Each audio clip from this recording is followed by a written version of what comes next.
ക്രിപ്റ്റോക്സ് ക്രമത്തിലേക്ക് എല്ലാവർക്കും സ്വാഗതം. അങ്ങനെ തുടർച്ചയായിട്ട് 4ാമത്തെ മത്സരത്തിലും KKR വിജയിച്ചു. ഇന്നത്തെ വിജയത്തോടുകൂടി അവര് സെമീസ് ഒന്നുകൂടി വർദ്ധിച്ചിട്ടുണ്ട്. ഉറപ്പ് പോയിന്റുകളിൽ 7ാം സ്ഥാനത്തേക്ക് KKR വന്നപ്പോ ഡൽഹി ക്യാപിറ്റൽസിന്റെ 8ാം സ്ഥാനത്തേക്ക്. അവര് തുടരെ തോൽവികളാണ്. ആദ്യം 5 കളി തുടർച്ചയായി തോക്കുന്നു.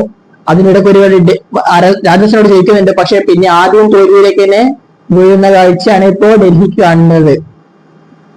ഏതായാലും ഇന്നത്തെ മത്സരത്തിൽ ടോസ് കിട്ടിയിട്ട് ബൗളിംഗ് ആണ് KKR നായകൻ രഹാനെ തെരഞ്ഞെടുത്തത്. അരുൺ ജെയ്റ്റ്ലി സ്റ്റേഡിയത്തിൽ വലിയ സ്കോറിലേക്കൊന്നും പോയിട്ടില്ല. സ്പിന്നേഴ്സിന് കൂടുതൽ ഇമ്പാക്ട് ഉണ്ടാക്കാൻ പറ്റുന്ന പിച്ച് ആയിരുന്നു അത്.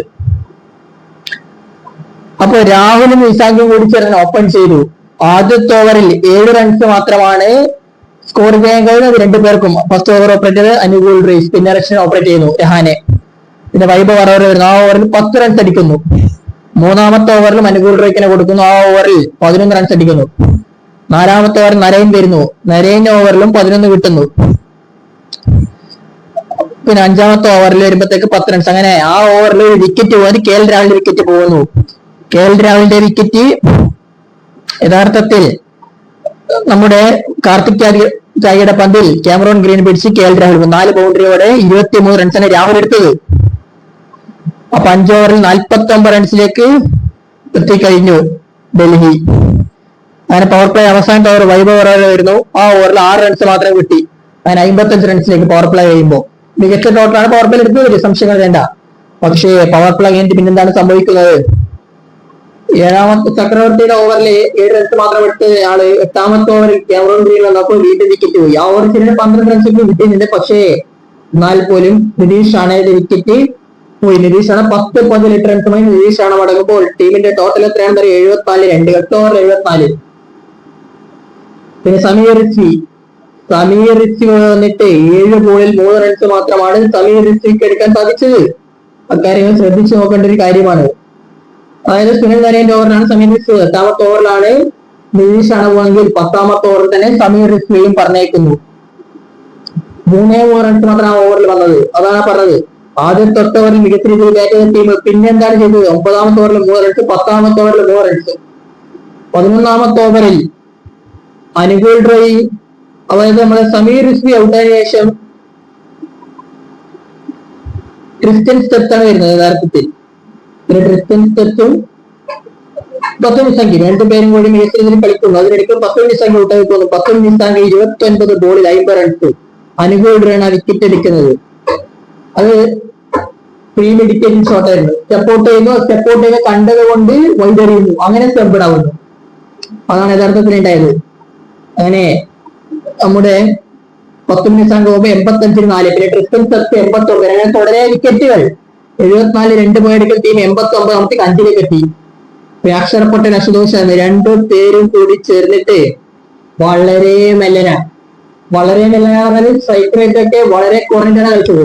ഒരു ഘട്ടത്തിൽ അക്ഷർ പട്ടേൽ 18 ബോളിൽ 6 റൺസും അശുതോഷ് ശർമ്മ 15 ബോളിൽ 5 റൺസും. അങ്ങനെ വളരെ പതുക്കെയാണ് കളിച്ചത്. സുനിൽ നരേനും വരുൺ ചക്രവർത്തി, അനുകൂൽ റോയൊക്കെ മികച്ച രീതിയിൽ പന്തെറിയുന്ന കാഴ്ച കണ്ടില്ലേ?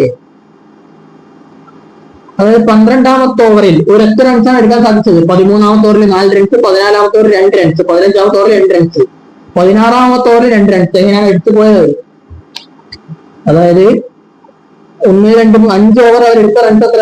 12 റൺസ് മാത്രമാണ് ഡൽഹി ബാറ്റേഴ്സ്. അക്ഷർ പട്ടേലും അശുതോഷ് ശർമ്മ അടങ്ങുന്ന ബാറ്റ്സ്മാൻമാരാണ് ഈ കാര്യം ഓർക്കണം. പിന്നെ 17ാമത്തെ ഓവറിൽ അശുതോഷ് ശർമ്മ സ്ഥാനം അടിച്ചെന്ന് കാര്യം മറക്കുന്നില്ല. 16 റൺസ് വന്നപ്പോ കാർത്തിക് ത്യാഗിന്റെ ഓവറിൽ 6 അടക്കം 10 റൺസ് എടുത്തു അശുതോഷ്. പിന്നെ വിപ്രാജ് നിഗത്തിന്റെ ബോളിൽ അക്ഷർ പട്ടേൽ ഔട്ടായി പോകുന്ന കാര്യം കണ്ടില്ലേ? അപ്പൊ അക്ഷർ പട്ടേൽ ഔട്ടാകുമ്പോൾ അദ്ദേഹത്തിന്റെ സ്കോർ നിങ്ങൾ എത്ര എടുത്ത്? 22 ബോളിൽ 11 റൺസാണ് അക്ഷർ പട്ടേൽ എടുത്തത്. ഇന്ത്യൻ ക്രിക്കറ്റിലെ 22 ബോളിൽ 11 റൺസാണ് എടുത്തത്. അശുതോഷ് അവസാനം അടിച്ച് 28 ബോളിൽ 39. അത് ആ ഒരു അടി കൊണ്ടാണ് അവർ 142 എത്താൻ സാധിച്ചത്. പിന്നെ വിപ്രാജ് നിഗം 3 ബോളിൽ 3, സ്റ്റാർക്കിന് അവിടെ 2 ബോളിൽ 0, ലിംഗിന് 1 റൺസുമായി പുറത്താവുക വന്നു. അങ്ങനെ 20 ഓവറിൽ അവർ 142 ഇപ്പൊ മറുപടി ബാറ്റിംഗിൽ നമ്മളെ പിന്നലിനും രഹാനും കൂടി ചേർന്ന് ഓപ്പൺ ചെയ്തു. എന്താണ് ചെയ്താൽ സംഭവിച്ചത്? ബൗളിംഗ് റൊട്ടേഷൻ തെറ്റിപ്പോയി. ബൗളിംഗ് റൊട്ടേഷൻ തെറ്റിയ കാര്യത്തിൽ സംശയങ്ങളും അക്കാര്യത്തിൽ വേണ്ട. കാരണം ഡൽഹിക്ക് ഇപ്പൊ ഇന്നലെ ഓപ്പറേറ്റ് ചെയ്യുമ്പോൾ അക്ഷർ പട്ടേൽ, വിപ്രാജ് നിഗം, കുൽദീപ് അത് 3 സ്പിന്നറാണ്. പക്ഷെ ഒരു പ്രശ്നം അറിയോ, കുൽദീപ് ഈ സീസണിൽ വളരെ ഫോം ഔട്ടാണ്. എക്കണോമിക് 10 മുകളിലാണ്. അദ്ദേഹത്തിന് ഇതുവരെ വലിയ ഇമ്പാക്ട് ഉണ്ടാക്കാൻ പറ്റിയിട്ടില്ല. എന്താണ് സംഭവിച്ചത്? ഇപ്പോ മറുപടി ബാറ്റിങ്ങില് രഹാനെയോട് വളരെ മെല്ലെയാണ് തുടങ്ങിയ ഇന്നിങ്സ്. അത് സംഭവിച്ചേ പറ്റൂ. ആദ്യത്തെ ഓവറിൽ അവർ ഒറ്റ ഫോറടക്കം 6 റൺസ് എടുക്കുന്നത്. രണ്ടാമത്തെ ഓവറിലും കാര്യമായിട്ട് എടുക്കുന്ന വെച്ചിട്ടില്ല. മൂന്നാമത്തെ ഓവറിൽ രഹാനെ ഔട്ടാവുന്നു. അതിങ്ങനെ ഔട്ടാവുന്ന മിച്ചൽ സ്റ്റാർക്കിയുടെ പന്ത് പിന്നെ അടിക്കുന്നു, അദ്ദേഹത്തിന്റെ കൈക്കടിച്ച് സ്റ്റംപ് കൊള്ളുന്നു. തൊട്ടടുത്ത ഓവർ അക്ഷർ പട്ടേൽ രഘുവംശി ഔട്ടാവുന്നു. രഘുവംശി സ്വൈപ്പ് ചെയ്യാൻ നോക്കുന്നു, ബോള് ബാറ്റിനടിച്ച് എൽബോ കൊള്ളുന്നു, ഒരു വിക്കറ്റ് പോകുന്നു. അങ്ങനെ തുടരെ വിക്കറ്റുകൾ. 4 ഓവർ ആകുമ്പോഴത്തേക്ക് 2 വിക്കറ്റ്, 32-2. പിന്നെ ക്യാമറോൺ ഗ്രീനും പിന്നാലും കൂടി ആ പാർട്ട്ണർഷിപ്പ് കൊണ്ട് വിജയിക്കുന്ന കാഴ്ചയിലെ കണ്ടത്. 2 പേരും കൂടി വളരെ മെല്ലെയാണ് കൊടുത്തത്. പിന്നലെ അതിന്റെ ഇടയ്ക്ക് 2-3 ഷോട്ടുകളൊക്കെ അടിക്കുന്നുണ്ട്. അദ്ദേഹം ആദ്യം 20 പന്തിൽ 22 റൺസ്, പിന്നലെയാണ് പിന്നത്തെ 25 പന്തിൽ 60 റൺസിലേക്കൊക്കെ പോകുന്ന കാഴ്ച കണ്ടത്. 70 റൺസിലേക്കൊക്കെ പോകുന്ന കാഴ്ച കണ്ടത്. പിന്നെ കുൽദീപിനും വിപ്രാജ് നിഗത്തിനൊക്കെ, അതായത് ഇപ്പൊ കുൽദീപിന്റെ 8ാമത്തെ ഓവറിൽ അദ്ദേഹം 10 റൺ എടുക്കുന്നുണ്ട്. 5 വേണ്ടി കളി ഡേറ്റാക്കുന്നു. അക്ഷർ പട്ടേൽ പിന്നെയും ടൈ ചെയ്യുന്നു. മിച്ചൽ സ്റ്റാർക്കിന്റെ ഓവറിൽ പിന്നെ 6 അടിച്ച് തുടങ്ങും. അങ്ങനെ തുടങ്ങുന്നു. പക്ഷെ കുൽദീപ് വീണ്ടും കിട്ടുന്നു 16. വിപ്രാജ് നിൽക്കുന്നവർ 21 കിട്ടുന്നു. 3 സിക്സർ അടിച്ച് വായിക്കുന്ന കാഴ്ച കണ്ടില്ലേ? അങ്ങനെ അടിച്ചങ്ങ് പൊട്ടിക്കുന്നു. 15 ഓവറാമത്തേക്ക് അവർ വിജയലക്ഷ്യത്തിലേക്ക് എത്തിക്കഴിഞ്ഞിട്ടുണ്ടായിരുന്നു. ഇതിപ്പോ KKR വമ്പൻ തിരിച്ചു വരെ നടത്തിക്കൊണ്ടിരിക്കുന്നത്. തുടർച്ചയായിട്ട് 4 മത്സരങ്ങൾ അവർ വിജയിക്കുന്ന കാഴ്ച കണ്ടില്ലേ? പിന്നലെ ഫോമിലേക്ക് എത്തി. പിന്നലെ എടുത്ത റൺസ് എത്ര അറിയോ? 47 പന്തിൽ 100 റൺസാണ് പിന്നാലെ എടുത്തത്.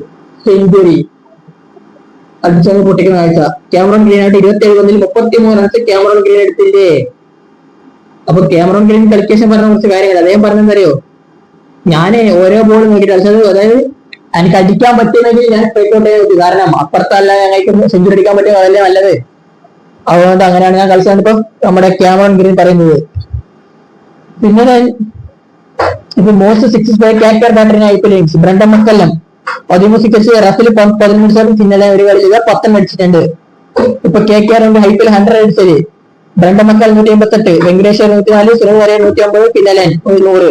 മികച്ച രീതിയിലാണ് ഇപ്പൊ പിന്നെല്ലാം കളിച്ചുകൊണ്ടിരിക്കുന്നത്. KKR ആവട്ടെ തുടർച്ചയായിട്ട് 4 മത്സരം വിജയിക്കുന്ന കാഴ്ചയും കണ്ടില്ലേ? അവർക്കോ മികച്ച ആത്മവിശ്വാസത്തിലാണ് ഉള്ളത്. ഇനിയിപ്പോ പിന്നിലെ കളിയൊക്കെ ജയിച്ചാൽ സെമീസ് അതിലേക്ക് കൂടുതൽ ഇമ്പാക്ട് ഉണ്ടാക്കാൻ പറ്റുന്ന ടീമായിട്ട് KKR മാറും. അപ്പൊ ക്രിക്കറ്റ് ലോകത്തെ കൂടുതൽ വിശേഷങ്ങളുമായി നമ്മൾ വീണ്ടും എത്താം.